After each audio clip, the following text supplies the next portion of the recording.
There's a version of you that already made it. The email is sent. The audition is behind them. The draining job is gone, and the truth has finally been spoken in the conversation you've been avoiding. You've met that version, usually around 2 a.m., staring at the ceiling, replaying the scene like a movie you never let yourself finish.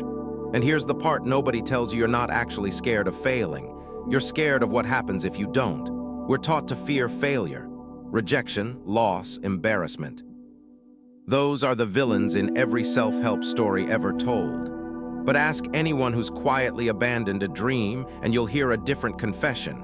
It wasn't the fear of falling that stopped them. It was the fear of what they'd become if they didn't.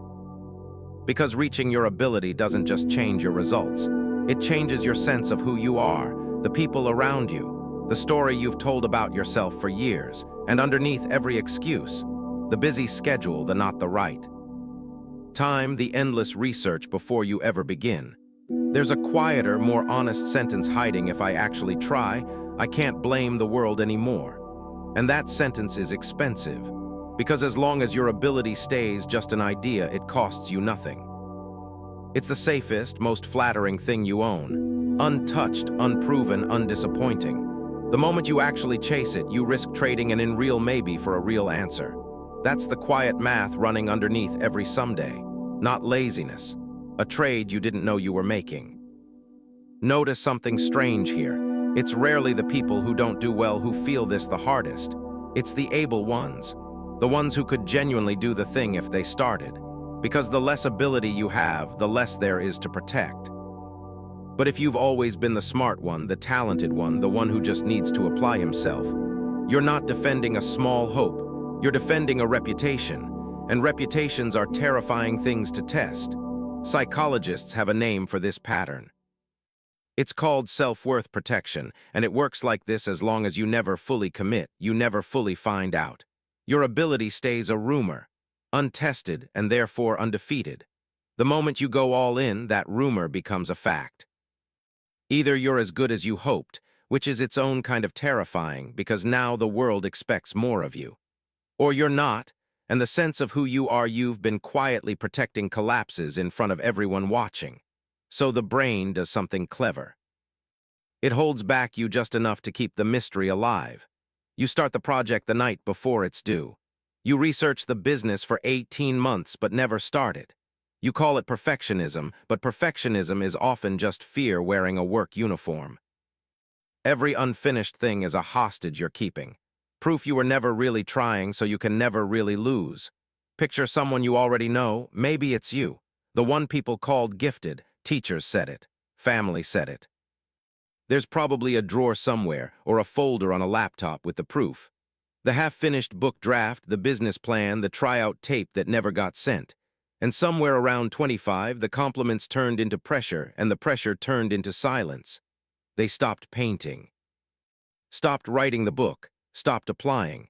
Not because they got worse. Because ability, once spoken out loud, comes with a deadline. And a deadline means someone eventually finds out what you're actually able of. It's safer to be the person who could have than the person who tried and found their ceiling. One title keeps the door open forever. The other closes it. Even if what's behind that door is bigger than anyone imagined. That's the trade so many of us make without noticing. We exchange the discomfort of a real answer for the comfort of an unreal maybe. But here's the twist most people never see coming. The maybe doesn't actually stay comfortable. It rots. Every year you protect an unlived ability, it gets heavier instead of lighter, because now it's not just what you could do, it's what you could have done by now. The safety you were chasing quietly turns into the exact grief you were trying to avoid. If you're watching this a little too closely right now, that's not an accident. Maybe you're the one scrolling instead of finishing the resume. Maybe you're the one who's been about to start for 3 years running. This isn't a lecture, it's a mirror. And mirrors only sting if there's something true looking back. Here's what almost nobody says out loud: the fear isn't broken. It's doing exactly what fear is built to do. Protect the version of you that already exists. To your brain, growth doesn't look like chance. It looks like danger. A new sense of who you are, new expectations, a new possibility of being seen and being wrong in public. That registers the same way a threat does. So the voice that whispers maybe not yet isn't your enemy. It's a bodyguard defending a smaller life, simply because a smaller life feels easier to defend. One of the most repeated ideas in modern psychology says it plainly: we don't hold back because we think we're too small. We hold back because some part of us suspects we're bigger than we know how to handle. Not inadequacy, capacity. And ability, unlike inadequacy, comes with responsibility. To use it, to risk it, to stop being able to say, I never got my shot. So what actually moves someone through this? Not confidence. Confidence is usually the reward for action, not the requirement for it. What moves people is smaller than that. It's picking one unfinished thing and finishing a piece of it today while the fear is still sitting in the room. Not because the fear leaves. It doesn't, not fully. But every time you act with it right beside you, you prove something your brain needed proof of, that being seen. Being tested, being possibly wrong, was never the danger it thought it was. The goal was never to feel ready. Readiness is a myth people wait for their whole lives.